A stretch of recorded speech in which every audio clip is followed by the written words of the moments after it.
Mr. Zeeshan, again, let's go back to this domestic as well as international issues with another country called China, which you mentioned many times. We know that since Joe Biden's predecessor, Donald Trump, was the president, that the trade war was actually one of the hot topics, not only for the American voters, but also for international audience as well. And also, we know that China has been very active in sending delegates, especially important envoys and representatives, to the Middle East. Now, this time, let's take a look at the journey of Joe Biden. He started in the country of Israel, and then he went to Palestine. Now, keep in mind that we know the tension, especially along the Gaza border between Israel and Palestine, has been very hot and bitter every single year. Why should I say every single day? But also during his visitation to Palestine, that he mentioned that something was rather sensitive, which is called the two-state solution. And we know that such phrase caused the entire firestorm within the international communities.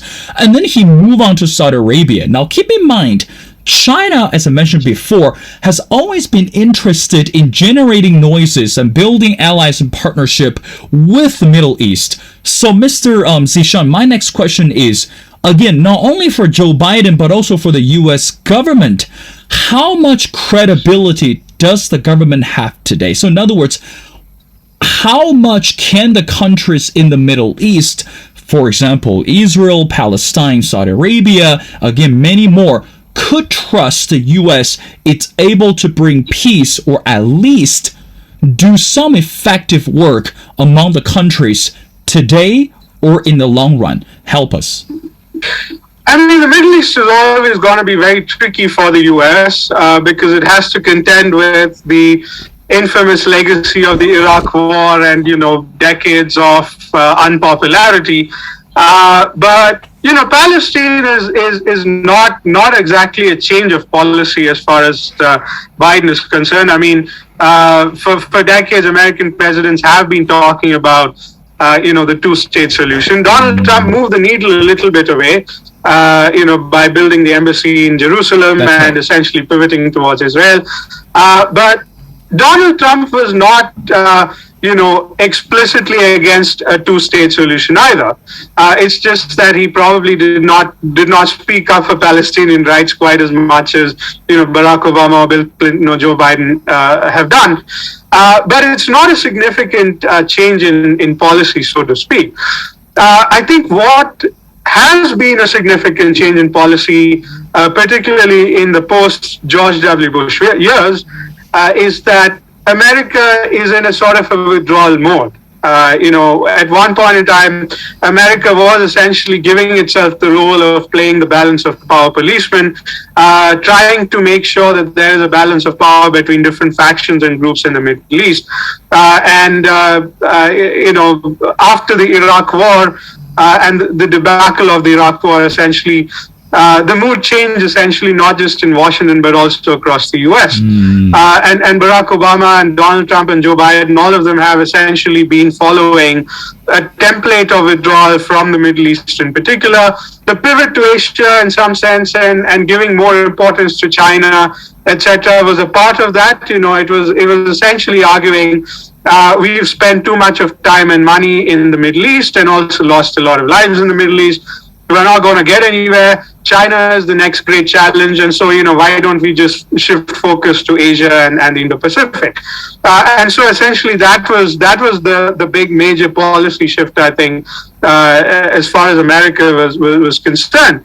But at the same time, as you mentioned, I think that China's rise is also being felt in the Middle East. You can walk into the Dubai Mall today and you will find signboards written in Chinese, in Mandarin, and you'll find a large number of Chinese tourists. A number of the property and real estate in downtown Dubai are essentially owned by Chinese landlords. So there is increasing Chinese presence and influence in the Middle East and particularly in the Gulf. And I think America kind of realizes that it cannot completely withdraw from the Middle East because essentially there would be a power vacuum that China would then fill in. So that I think in some senses now the the tacit admission from the Biden administration is that America cannot leave the Middle East completely, but America has to find a way to re-engage with the Middle East in a manner that would be much more in tune with the times today. And in order to do that, I think that what America has tried to do is to kind of bring the Gulf, the Arabs, and the Israelis together. Iran is now seen as the great big enemy instead. I think Iran's position in American foreign policy has increased over a period of time. Donald Trump withdrawing from the nuclear deal only made that worse. And so I think American strategy right now is to essentially bridge the gap between the Arabs and the Israelis, which is anyway happening organically for economic and geopolitical reasons, and then build a coalition which would be essentially under the umbrella of American influence. And away from Chinese and Russian influence, and then build this coalition in order to balance against Iran's rise, essentially as a nuclear power state. That I think is where American foreign policy is going right now. In terms of credibility that America holds, I mean, American economy is still much larger than Chinese economy, and America's military presence is much more than Chinese military presence. America still has bases in the Gulf area. China is only just beginning to build overseas bases in different parts of the world. America's presence is vastly much more. And so in that sense, I think that the Gulf and Israel, and the Arabs would like to have American presence and American influence continue.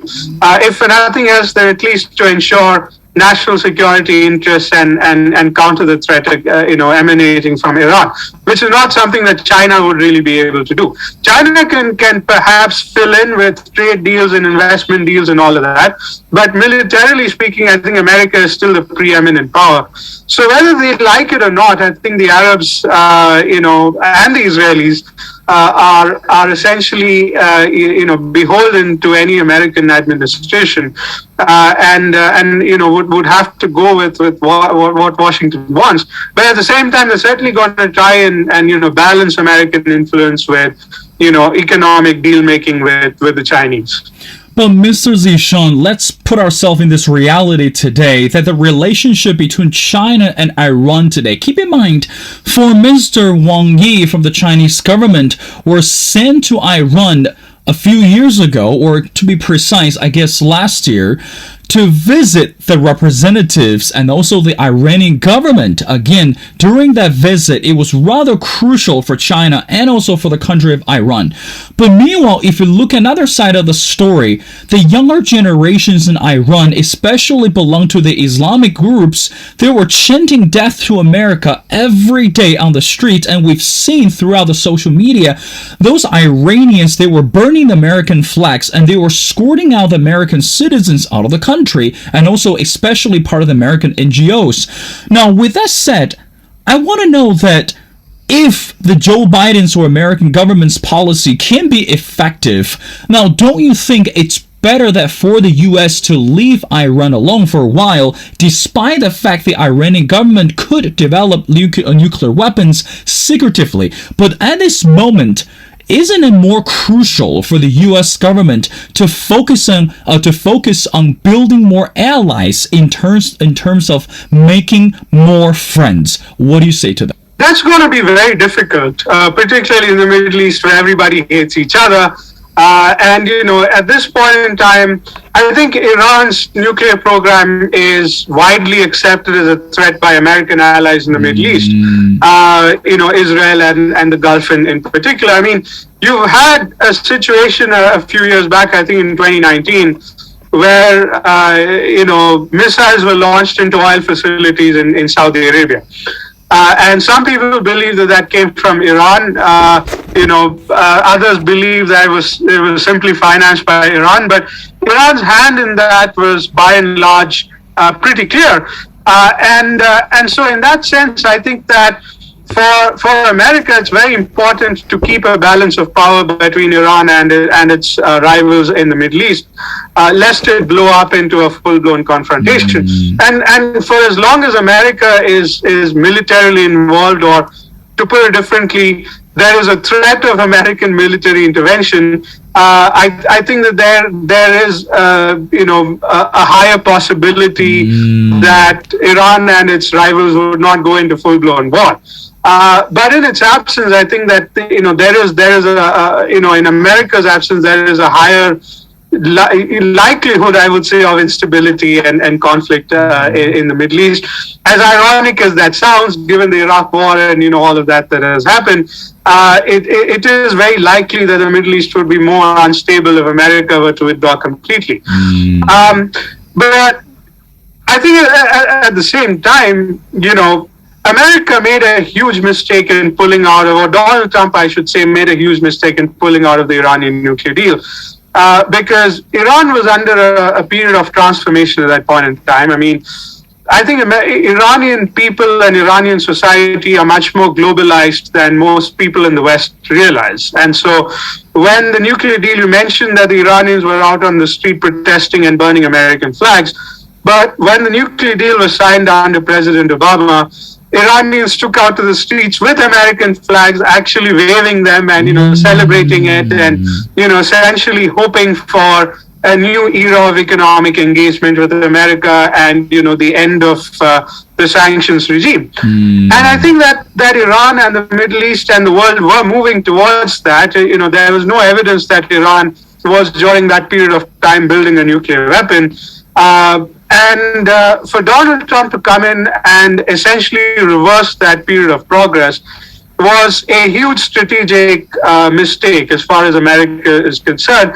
And it opened the possibility for China to come in and insert itself much more, rigidly. And it hardened, political positions in Tehran. Hassan Rouhani was out of power. The moderates essentially were shunned. The Ayatollah became much more powerful. The hardliners came back to power with President Raisi.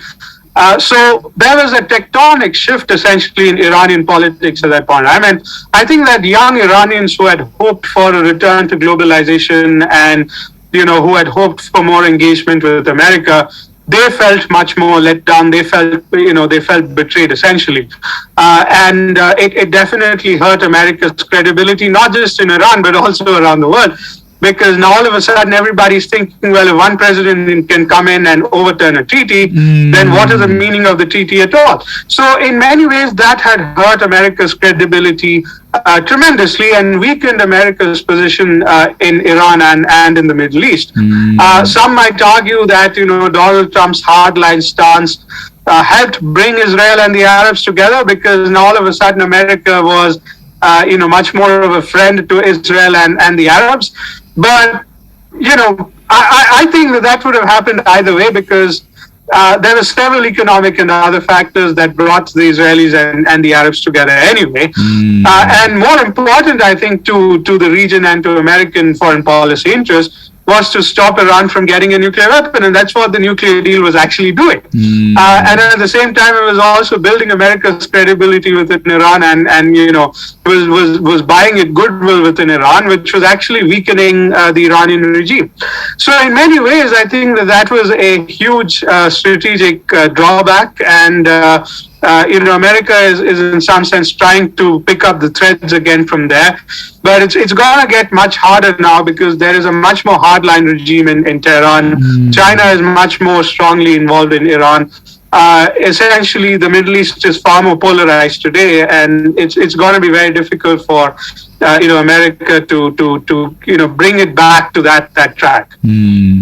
Mr. Zeeshan, I want to talk about your book along with the role of India plays today. I know you've written a book. It's called Flying Blind, India's Quest for Global Leadership. Now let's talk about, going back to the article, that's something that you wrote, and I quote, you would say India was looped in ostensibly as a regional economic power and a counterweight to China, and as a link to the original Quad in the Indo-Pacific. Now, correct me if I'm wrong, when we look at Joe Biden's Indo-Pacific strategy, to me, again, hopefully I'm not the only one that feels it's rather ambiguous when we look at this Indo-Pacific strategy along with Australia, Japan, US, and also India. Now, this time, again, in order to counter China and also focus on climate change, other major issues. Now, the UAE, Israeli, US, and also India was also playing part of the role as well. So help us to understand what is the ultimate goal that India was trying to accomplish by joining two separate quads, but seem to focus on the same purposes. But meanwhile, again, at the author of your book, India's quest for global leadership, does this move or does this Quad alliance actually elevate India's role in leadership? Can you help us to understand? I mean, India is just happy to sit in any table and, be part of any coalition right now. It doesn't matter whether it's the Shanghai Cooperation Organization or the Quad or the I2U2 or whatever else. India is a part of many, honestly, very contradictory alliances. This is a point that I make in my book. My book is titled Flying Blind because essentially I'm arguing that India's foreign policy lacks direction or, lacks a coherent direction. And so India is an aspirant for global leadership. India wants to be in the Security Council as a permanent member. India wants to be part of all of the decision-making councils in the world. But at the same time, India lacks a coherent foreign policy that would actually help it build influence and win over allies. And essentially, in that sense, India is flying blind. Now, if you look at India's foreign policy, India is a part of the Shanghai Cooperation Organization with China and Russia. India is a part of the Quad that essentially is an anti-SCO. India is a part of the I2U2, which is essentially an anti-Iran grouping with Israel and the UAE. But India is also somebody that counts Iran as a strategic partner. India has the Chabahar port in Iran. India has been asking America to give it waiver of sanctions so that it can trade with Iran, and for a period of time, I think it still does. India does trade with Iran with the Indian rupee so that it doesn't have to go through the US dollar system. So in that sense, there are a lot of inherent contradictions here between what India is in one grouping and what India is in another grouping. Some people consider this to be a strength. Others, like me, consider it to be a weakness. And the reason that it's a weakness is because what happens when you are a very large country that's a part of rival groups is that at best you are considered a bystander in the fight because you've got your legs in both boats, and at worst you're considered a risk of sabotage, and then all of a sudden your allies cannot trust you. In the SCO, Russia and China cannot trust you, and in the Quad, America and its allies cannot trust you. So this is a dilemma and a situation that India is facing right now. I think that in the aftermath of the Galwan clashes, or the clashes between the Indian and Chinese army in the Himalayas in 2020, there was a shift in policy, or rather people perceived a shift in policy. I don't know to what extent, honestly, I can say it was a coherent shift in policy.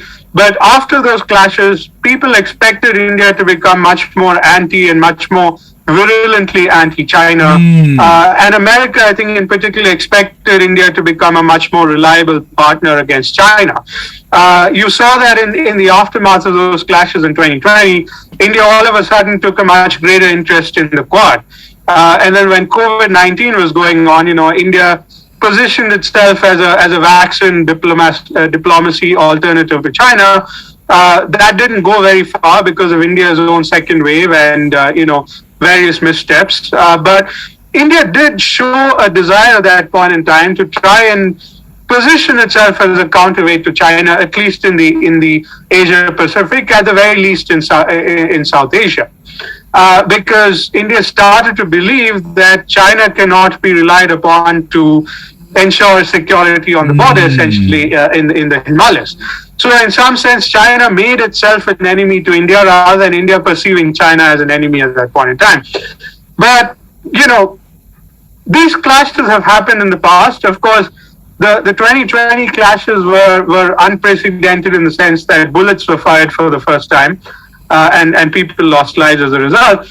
But if you look at India-China relations, every few years you would find that there is a flare-up in tensions along the border, and then there are talks that take place, and then there is de-escalation, and then essentially people forget about it in New Delhi, and then India is trying to balance itself between America and China once more. This time that has taken a longer period. The de-escalation talks have not gone very far. There has been de-escalation in parts of the Himalayan border, but clearly the 2020 clashes were in some sense greater in magnitude and therefore greater in impact on Indian foreign policy than the previous border clashes had been. And so in that sense, I think India is more inclined to side with America now than it was pre-2020. But how far that's going to actually lend to a coherent foreign policy is honestly anybody's guess. And, my guess is that it's not really going to bring about a significant change in direction. I mean, you can see the differences already on Ukraine and other issues. India has differences with the US and its allies on Ukraine. India counts Russia as a very important strategic partner, but then Russia is also a very important strategic partner to China. And so Russia, in some sense, has made efforts in the past to bring India and China together. If that succeeds, then again, India is going to be, somewhat, hesitant about taking the Quad further as a quote-unquote anti-China coalition. For the time being, India wants to kind of play everybody and, sort of play everybody off of each other. But for a large country to do that, I mean, if you're Singapore, you can do that. Whether you can do that being India with nuclear weapons and the third largest army in the world, and a very large economy, that is anybody's guess. It's not something that is traditionally worked out for larger sized countries. And so, essentially, I think at this point in time, India is testing everybody's patience, and everybody is testing India's patience as well.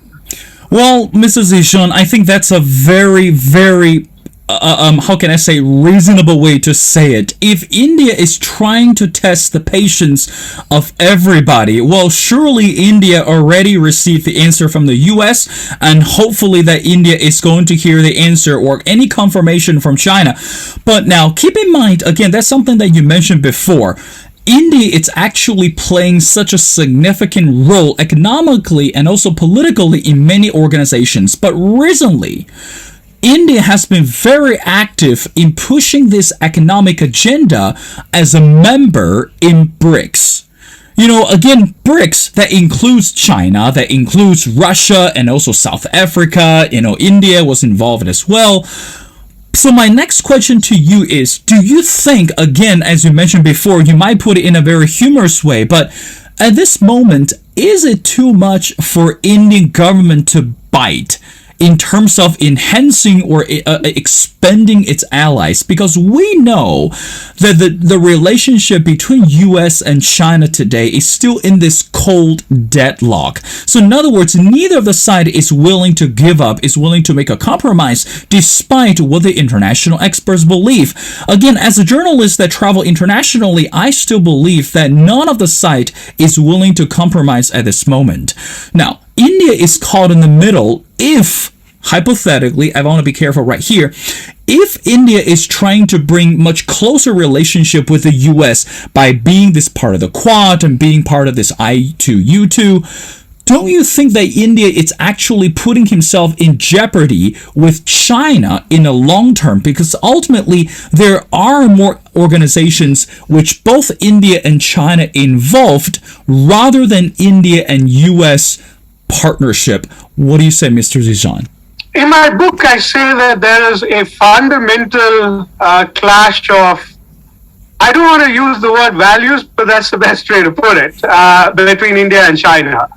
India being a democratic power in the neighborhood, in some sense, if India is able to become a more prosperous democracy, then that is an existential threat to the Chinese Communist state. And, I think the Communist Party recognizes that, and it treats India as a country that needs to be contained, essentially. And so my theory in my book and many of my articles is that China wants to contain India's rise, and that is why, it keeps, essentially poking it in the Himalayas, essentially pricking all the time, from time to time, making alliances with Pakistan, driving, building or constructing a highway through Kashmir.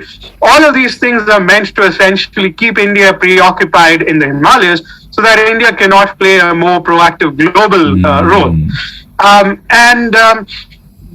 This theory would hold if India is a prosperous democracy in the neighborhood, and the Chinese Communist Party perceives it as such. And there is some evidence of this that I quote in my book as well, in Chinese public discourse, in the media, in articles that are written by Chinese Communist Party individuals and leaders and so on. They perceive Indian democracy as a threat, and so therefore they routinely try to malign Indian democracy and tell the Chinese people, look, this does not work. Our model is better than the Indian model because India is poor and decadent and corrupt and so on.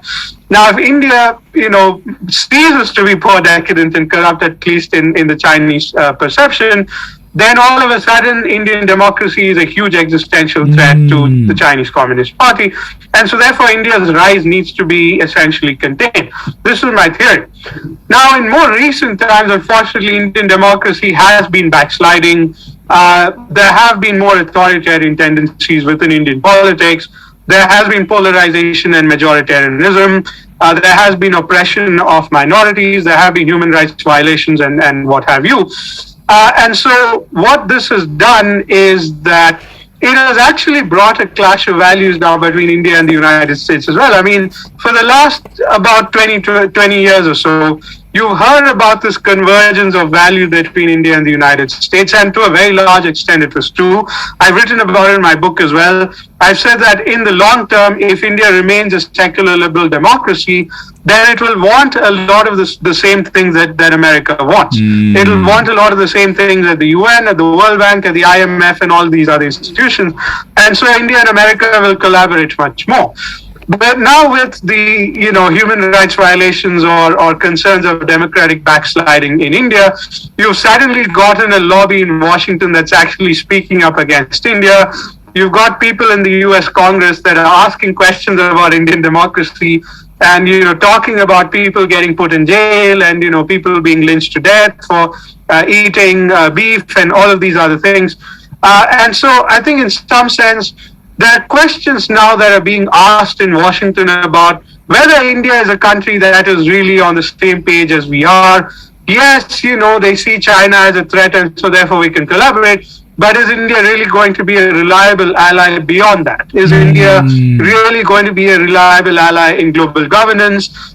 Is India going to stand for the same norms at the UN and at the World Bank and all of these other institutions? There are question marks now being thrown about in Washington, D.C., particularly amongst Democrats and particularly amongst younger Democrats in Washington. And so I think it's getting to a point where India sort of probably realizes that it cannot put all of its eggs in one basket. The Narendra Modi government wants to essentially diversify its interests in such a way that it does not completely rely on America for its security and it does not completely rely on China for its own security. It wants to be what Narendra Modi, the Prime Minister, calls Atmanirbhar or self-reliant India. But at the same time, that's going to take decades of progress, and in the meantime, you're still going to have to contend with America and China being much more powerful, much more prosperous, much more capable of doing damage than India is. And so, in that sense, for balance of power calculations, India is going to have to try and build an alliance either with China or with America. But now with this divergence of values or convergence of values, depending on where you stand, India is starting to think that it cannot rely completely on the US either. And maybe there is an opportunity here perhaps for China